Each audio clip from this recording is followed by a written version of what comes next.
Hey, what's up, everybody?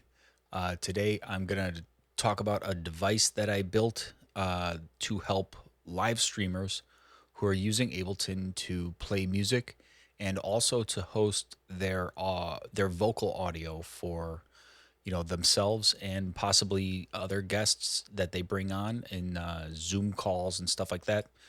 So this was brought on by one of my friends who I saw doing a live stream where they were doing all of that stuff in Ableton and they were trying to load a new live set to show them, the next song. And in the process of that, they had to sit and wait while Ableton reloaded.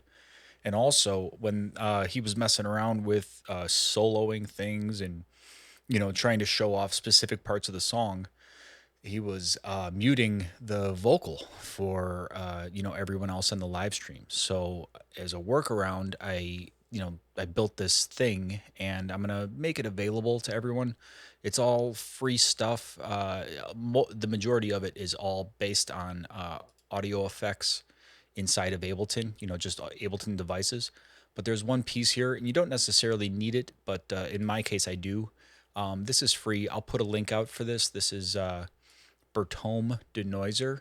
It's just for background noise, like hum. Like I have a projector in my room here, and here I'll be quiet for a second and turn it on and off. So yeah, just something like this, that little white noise.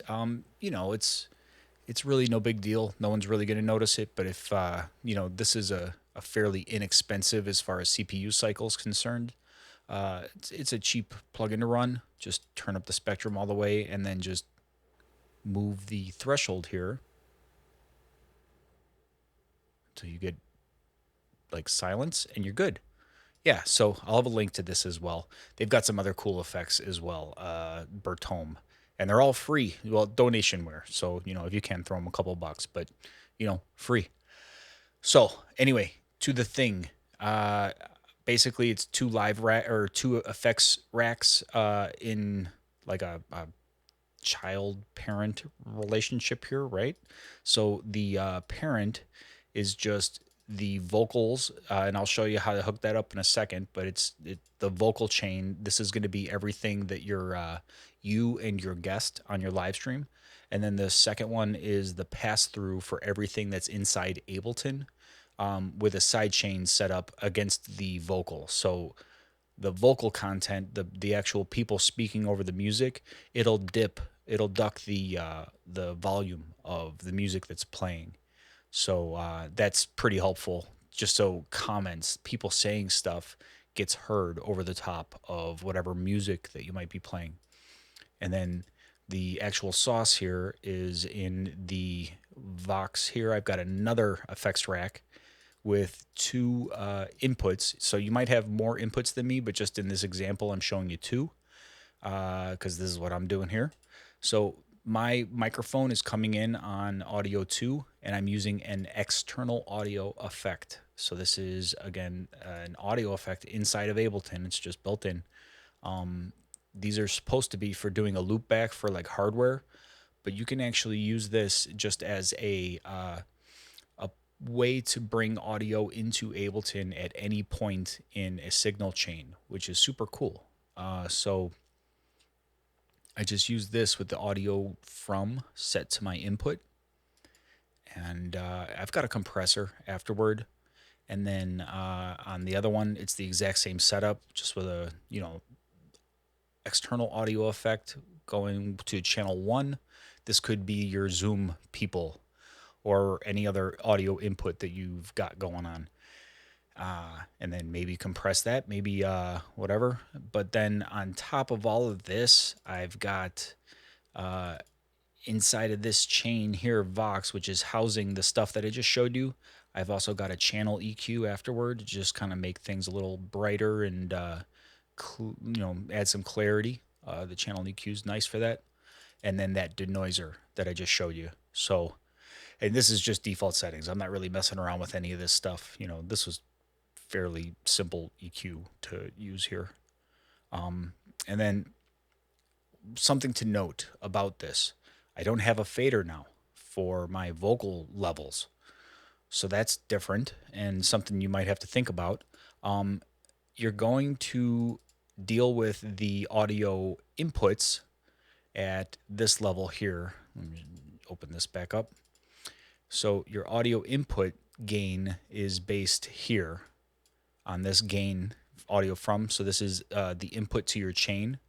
You know, whatever effects come after this thing, this is the gain. Just think of this as a utility sitting in front of these guys. And then your audio output is controlled by either these mixer, what do you call this? It's just a fader, I guess. It doesn't look like a fader, but you know what I mean. This is your volume for the output of this chain, and likewise here as well. So you'll have to kind of control it from within those constraints there. But once you get the hang of what's going on here, it's pretty self-explanatory. But something else I saw, Mr. Bill showed this on one of his things. If you put a saturator at the very, very end of your chain, just at the end of, like, before it hits, OBS, put a saturator in, turn off the color, and turn on soft clip. This is going to ensure that you never get above 0 dB. So, you're never going to blow OBS out of the water if you happen to accidentally play music too loud. You're not going to get digital clipping. You'll get that soft clipping. So it's at least not as disgusting sounding and not as irritating. This will sound more like whatever, just tape distortion, if you know what clipping sounds like. So yeah, basic premise, and I'm going to do a quick demo here just to kind of show you. What do I got? This is, oh yeah, here we go. This is Evanescence. So the music's playing, but you can see when I talk, I just kind of, oh, okay, so now I want a solo. Here, I'll play I can solo things. I can go back here.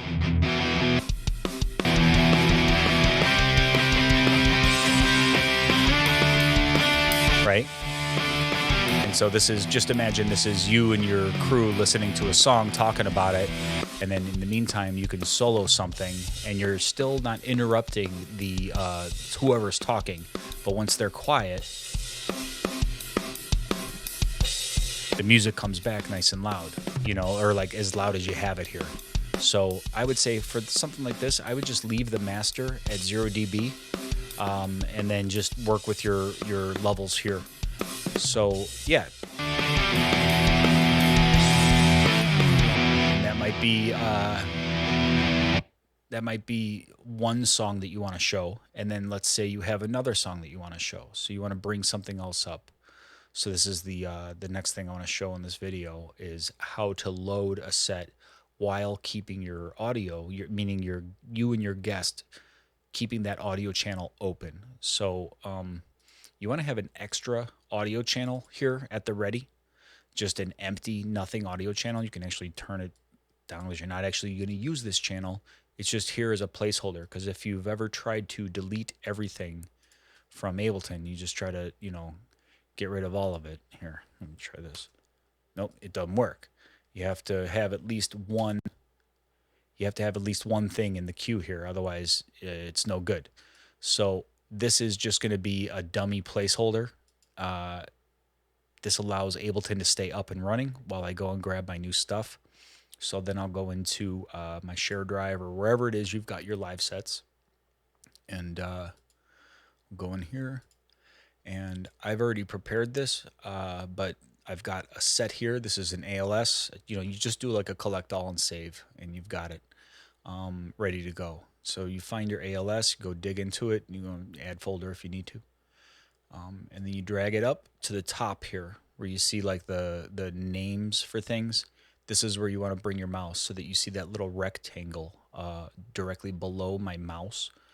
That lets you know that it's ready to go. Sometimes if you have a gigantic set, you're not going to have you're not going to see that right away. It takes some time for it to be ready like it is now. So it all depends on if you've done it before, or if this is like something from an external drive. It might take a while, but this is just me holding the click down, waiting for that to appear. So now that it's here, I can let go of the click, and that's going to load the set. And you can see while this is loading, Ableton kind of stops doing.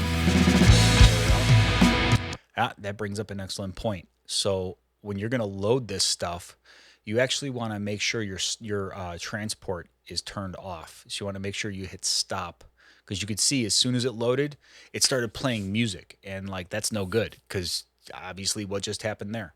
So you'll want to hit the stop button before you start, dragging in a new set. So that's actually good that happened that way, because that's a good actual example. Some other things to know: if you have this set, this ALS, if you load it, it's going to load with whatever you had in the master chain. So if you had plugins here, they're going to show up here, but that's only if you go in and you say File, Open Set. Now, if you just drag it in, like drag and drop it in from here, you do not get any of the stuff that loaded in that was supposed to have loaded in the master. So what I do as a workaround with that is I set up all my stuff that's in there and I group it all into a single group. And then in that single group, that's where I put my master chain. And it also makes it nice and neat for being able to, load stuff and play it. So, yeah, that's pretty much it. If you have any questions, let me know. This is more geared toward people who are like, producing shows, I guess, and they've got their Ableton running. I do this with my live streams with the bands that I live stream, and I know people who are doing it now with interviews and showing off music that they wrote and all this other stuff. So I was hoping this video could help those people when they're trying to do different things inside Ableton while still kind of maintaining that workflow of having being able to access your plugins for your voice, for your vocal channels, like especially this denoiser. Like that's awesome, having that ready to go, that you could just drop all this stuff in, and you're working in an environment that you understand. It's awesome. But yeah, so that allows me to now have this band here, which I'm not sure if these are all warped. So let me change the warp here. 7.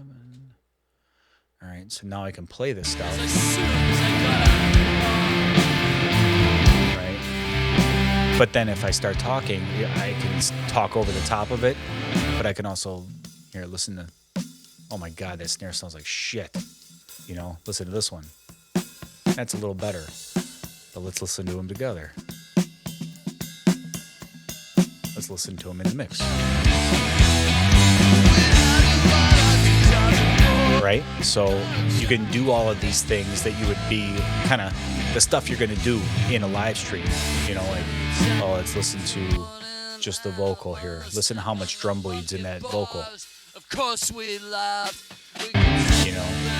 And these kind of actions aren't interrupted, or at least your vocal isn't interrupted by you going around and doing this kind of stuff. So yeah, okay. Long-winded as always, but I try to include details that I think are kind of little insights that are parts of the greater whole here. So yeah, hopefully this helped. I'll put a link for the Bertom DeNoiser, and I'll put a Google link for this thing. I'm just gonna save it, and it'll work for anybody, because any of the special stuff here, like the sidechain is looking at itself, the device itself, so it'll work right off the bat. And then the only other thing you have to worry about is what inputs you're using on your sound card for audio. So like my microphone is in number 2, yours might be in number 3, whatever, I don't know. So you'll have to adjust those as need be. And other than that, you should be cool. And oh yeah, don't forget the saturator at the end. And this is my Vox angle trick. I have a video on this. If you don't know what I'm doing here, I'm sending my audio into OBS with this Vox angle recorder. Works pretty awesome. Okay, cool. That's enough. Hope you have a good day. And if you have any questions, let me know. Take it easy. Bye-bye.